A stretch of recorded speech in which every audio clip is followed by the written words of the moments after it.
Somewhere on the front line of eastern Ukraine, on a night in late 2025, a Russian Shahed kamikaze drone is approaching a Ukrainian position at low altitude. The drone is moving at approximately 180 kilometers per hour.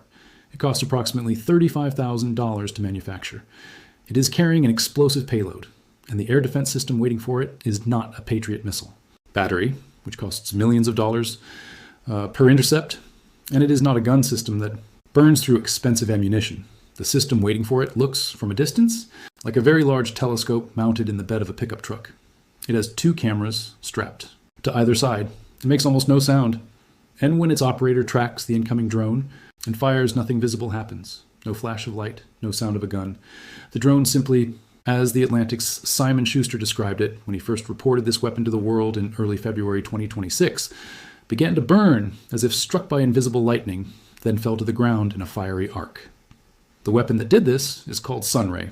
It is Ukraine's answer to the most expensive and most unsustainable problem in modern warfare. How do you stop a $500 drone without spending $1 million to do it? And the answer, developed in roughly 2 years for a few $1 million by Ukrainian engineers working in wartime conditions, is a high-energy laser weapon that fits in the trunk of a car, costs a few $100,000 per unit, and fires a beam that costs, in terms of electricity consumed per shot, almost nothing.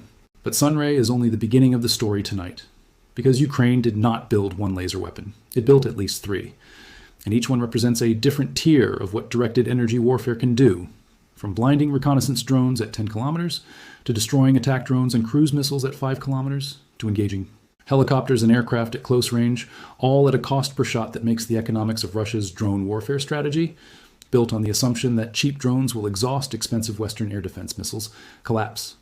Tonight, we are going to go through every Ukrainian laser weapon that has been confirmed, every technical specification that has been disclosed, every strategic implication of what happens when a country at war invents, in real time, a new category of weapon, and why the combination of Sunray, Trizub, and the system that can reportedly take down 200 drones simultaneously represents not just a tactical innovation, but a strategic reversal that changes the fundamental logic of the most drone-intensive war in the history of modern combat.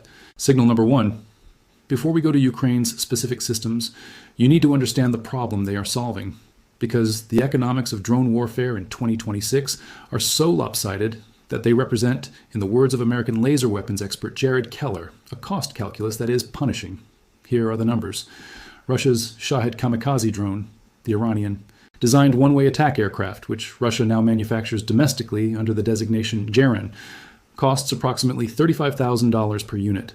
Ukraine had been using US-made Patriot missiles to intercept these drones.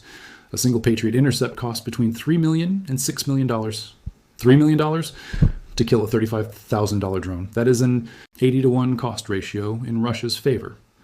For every one Patriot missile fired, Russia needs to expend only 1/86th of the same value in Shaheds to break even on the exchange. And the Shaheds are also destroying infrastructure, killing civilians, and forcing Ukrainian air defense crews to spend their most precious and most expensive ammunition on the cheapest possible targets. Keller, who publishes a newsletter specifically on laser weapons technology, stated the strategic logic to RFE-RL in language that cuts through all the military jargon. You can't use $1 million missile on a $500 drone. It just doesn't make any rational sense. The Shahed attacks, thousands of drone barrages that killed at least 2,514 Ukrainian civilians in 2025 alone, were not just a military campaign. They were a financial attrition strategy, bleed Ukraine's air defense budget, exhaust the Patriot stockpile, make the cost of defense greater than the cost of offense, and then, when the missiles run out, fly the drones unopposed. Ukraine's laser weapons are not just a new weapon. They are the specific answer to this specific strategy. A laser weapon, once built, fires at the cost of electricity. The per-shot cost of a high-energy laser engagement is measured in dollars, not millions. The cost per kill ratio, which currently runs 80 or 100 to 1 in Russia's favor, flips entirely. And Russia, having invested its drone strategy in the assumption that Ukraine could never develop a cost-effective counter, finds itself looking at a technological development that its entire drone war economics did not account for. Now here is the specific architecture of Ukraine's laser weapons program. The 3 systems, their capabilities, their confirmed status, and what each one can do. System 1, the Trizub, which means trident in English, a reference to the Ukrainian national symbol. The Trizub is the more established of Ukraine's laser programs, was first reported in late 2024 by Interfax Ukraine and United 24, and publicly disclosed in more detail by Vadim Sukharevsky, commander of Ukraine's Unmanned Systems Forces, in February 2025.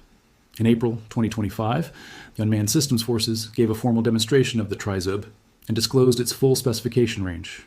Here are the confirmed numbers. The Trizub can destroy attack drones, guided bombs, cruise missiles, and ballistic missiles at distances up to 3 kilometers. It can engage helicopters, fixed-wing aircraft, and reconnaissance drones at distances up to 5 kilometers. And it can blind or disorient an aircraft or drone, disrupting its navigation and sensor systems without necessarily destroying it, at distances up to 10 kilometers. These ranges are different for different tasks, because the laser must maintain its beam on the target for different durations, depending on the effect desired. Blinding a drone's camera sensor requires less energy than burning through its airframe, and burning through its airframe requires less energy than the thermal shock needed to defeat a cruise missile's guidance electronics.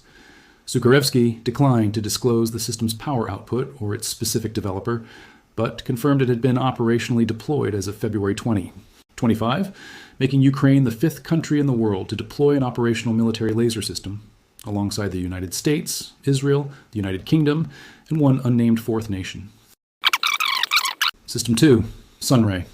This is the weapon that The Atlantic's Simon Schuster reported in early February 2026, after gaining rare access to a live demonstration. Sunray is a different system from Trizub. Smaller, cheaper, more mobile, and designed for a specific tactical mission, engaging drones at close range from a light vehicle. The Sunray resembles, as Schuster described it, a retail-sized telescope with cameras strapped to either side. It fits in the trunk of a car. It can be operated from the hood of a pickup truck. In Schuster's direct observation, Ukrainian soldiers downed a drone flying a few hundred yards away using Sunray mounted on a pickup truck. The drone, a Russian reconnaissance model, burned as if struck by invisible lightning and fell in a fiery arc. No sound, no flash, no recoil, no ammunition expenditure. Just an invisible beam of concentrated energy applied to the target for the duration required to heat its body or its electronics beyond the point of function. The cost of development, roughly 2 years and a couple $1 million. The expected retail price of a production unit, a few $100,000. For comparison, the United Kingdom paid £316 million, approximately $430 million US dollars, to develop its Dragonfire laser program in November 2025. The United States Helios laser gun for the Navy resulted from a $150 million contract with Lockheed Martin. Ukraine spent a couple $1 million and 2 years of wartime engineering. The price differential, as Ukraine's Air Defense Forces head commander Pavlo Yelizarov explained to Schuster, was a necessity. Many American companies are driven by money. Ukrainian defense companies were driven by survival. The result, as BGR's analysis published February 23, 2026, concluded, is a weapon that is straight out of a science fiction movie, capable of incinerating aircraft out of the sky. System 3. This is the one that has received the least detailed reporting, but whose capability, if the disclosed figures are accurate, is the most strategically significant of all, the Apollo laser system. The BGR analysis mentioned it in passing, almost 2. Casually given what it reportedly claims to do, Sunray can target individual drones. Apollo can reportedly take down 200 drones. Not 200 over the course of a battle, not 200 over a week. 200 drone engagements from a single system. Whether this represents 200 simultaneous engagements, 200 sequential rapid-fire engagements, or 100 engagements over a defined operational period is not specified in the available reporting. But the number suggests a system designed to address the specific tactical challenge that has made Russia's Shahed campaign so effective. Mass drone attacks, where dozens or hundreds of cheap drones are launched simultaneously toward a target. Overwhelming point defense systems that can only engage one target at a time. A system that can engage 200 drones, even sequentially, even over the course of a multi-hour engagement, transforms the math of mass drone attack from a reliable offensive tactic into an expensive and largely futile one. Here is the broader strategic picture that these 3 systems, Trizub, Sunray, Apollo, are transforming, and it is the picture that deserves the Star Wars comparison in your video's title. Because the reason the star, Wars reference resonates, is not just the science fiction aesthetics of an invisible beam burning a drone out of the sky, it is the strategic logic of a Death Star, a platform whose capability is so asymmetric relative to conventional offensive weapons that possessing it changes what your enemy can do to you. Russia's drone campaign projected by defense analysts cited in the Get. Warzone's October 2025 reporting to potentially exceed 50,000 Shahed production units annually in 2026 is predicated on the assumption that Ukraine can never build a defense fast enough, cheap enough, and numerically sufficient to stop that volume of attacks. The math works. 100 Patriot missiles at $3 million each equals $300 million in air defense spending to intercept 100 drones that cost Russia $3.5 million total. Russia spends $3.5 million. Ukraine spends $300 million. This is a campaign designed not to win battles, but to exhaust a defense budget.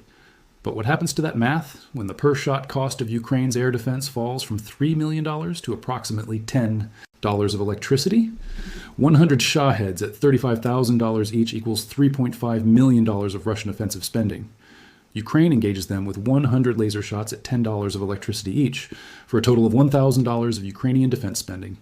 The ratio inverts. Instead of 80 to 1 in Russia's favor, it becomes 3,500 to 1 in Ukraine's favor. And the entire strategic architecture of Russia's drone campaign, the financial attrition logic, the exhaustion by volume strategy, the assumption that cheap offense always beats expensive defense, collapses. This is the Death Star moment, not a single dramatic weapon destroying a planet, a systemic reversal of the cost-effectiveness ratio that has been driving Russia's most lethal and most sustained military campaign of the entire war. The global context of this development matters because Ukraine's laser program is not happening in isolation. James Black, deputy director of the Defense and Security Research Group at RAND Europe, told Al Jazeera in February 2026, high-energy laser weapons have supposedly been just around the corner for a long time now. However, in the last few years, we have seen the technology mature and systems actually being deployed. The Ukraine war is the catalyst. The drone warfare that has defined the conflict, drones causing approximately 70% of casualties, according to BGR's analysis, has created the specific operational environment that laser weapons were theoretically designed for, but had never actually been tested in. And Ukraine, by necessity and ingenuity, has become the world's most advanced proving ground for the technology. Israel has its Iron Beam, a $500 million contract with Rafael and Elbit Systems, tested in trials in September 2025.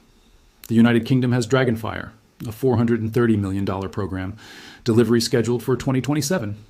Australia's Electro-Optical Systems has an $85 million Netherlands contract and an $80 million South Korea contract.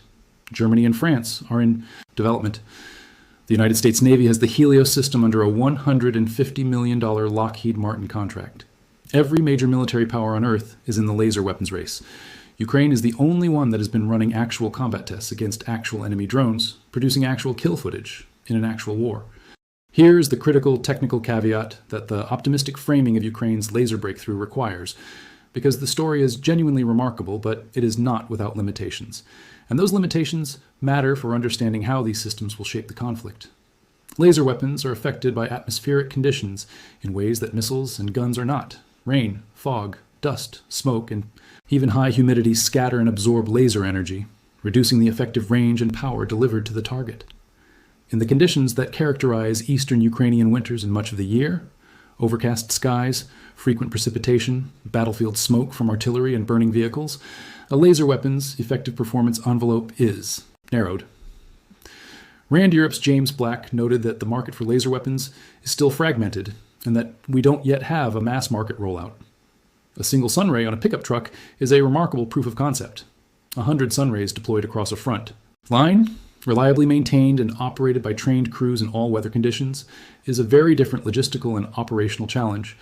And Russia, having now seen the sunray demonstration reported by The Atlantic and BGR and RFE-RL and Al Jazeera, and every major defense publication in the world will begin adapting. The first adaptation is obvious: fly drones at night, in rain, or in smoke. The second is electronic countermeasures targeting the lasers targeting cameras. The third is drone design changes, reflective surfaces, irregular geometries, materials that reflect rather than absorb laser energy, that reduce the laser's kill probability per engagement. The history of military technology is a history of measure and countermeasure. Laser weapons are not the end of drone warfare. They are the next move in an ongoing game. But here is what makes the Ukrainian laser program specifically different from all previous laser weapons are coming announcements. The reason this is not just another decade of laser weapons are just around the corner. Ukraine has done three things that no previous laser weapons program had done simultaneously. First, it has actually deployed operational systems in combat conditions. Not laboratory tests, not controlled range demonstrations, combat. The Trizub is operationally deployed, confirmed by the Unmanned Systems Forces commander on the record. The Sunray has conducted live intercepts that were directly observed and reported by a journalist embedded with the system. Second, it has done this at a cost that is multiple orders of magnitude lower than Western equivalents. A couple of $1 million of development cost versus hundreds of millions. Third, it has published enough information about the systems, ranges, target types, operational concepts, that every other military in the world is now accelerating its own program based on what Ukraine has demonstrated. Israel is watching. NATO is watching. China is watching. Russia, most of all, is watching. And the lesson they are all drawing is the same one. Laser weapons are not coming. In Ukraine, they are already here. And the economics of drone warfare, the entire strategic framework that Russia built its most effective offensive campaign on, will never be the same again. The specific Russia dimension is the final piece of this story, and it is the piece that justifies the Death Star framing most specifically. Russia's drone campaign was designed around a simple truth. It has a larger industrial base, a larger population, a larger economy, and can absorb the cost of mass-producing cheap drones at a rate that a smaller nation under sanctions cannot match. 50,000 Shaheds per year in 2026 is not hyperbole. It is a production projection based on observed Russian factory expansion, cited in credible defense reporting. Against that volume, Ukraine's missile-based air defense was always going to be a losing fight. But a laser weapon that costs $10 per shot, that can be mass-produced for hundreds of thousands of dollars per unit rather than millions, that requires electricity rather than sophisticated guided missile components, and that can be operated from a pickup truck rather than a specialized launcher, that is a technology that Ukraine can produce at scale. The asymmetry inverts. Russia's advantage of industrial volume and cheap drones becomes Ukraine's advantage of cost-effective laser defense at scale. And every Shahed that Ukraine's laser network burns out of the sky for $10 of electricity is a Shahed that Russia spent $35,000 to build, transport, launch, and lose. That ratio, the 50,000 drone per year production program, stops being a financial attrition weapon against Ukraine and becomes a financial attrition weapon against Russia. This is the Death Star moment. Not a single shot that ends the war. A reversal of the strategic logic that has been driving it. A technology born in wartime necessity, developed in months for millions rather than years for billions, deployed in combat conditions that no other nation has matched, with implications for every military on Earth that is watching the drone and laser arms race and trying to understand which side of the cost curve they want to be on when the shooting starts.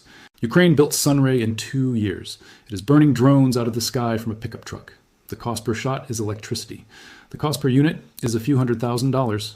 The cost calculus that has been Russia's most effective weapon in this war just changed permanently.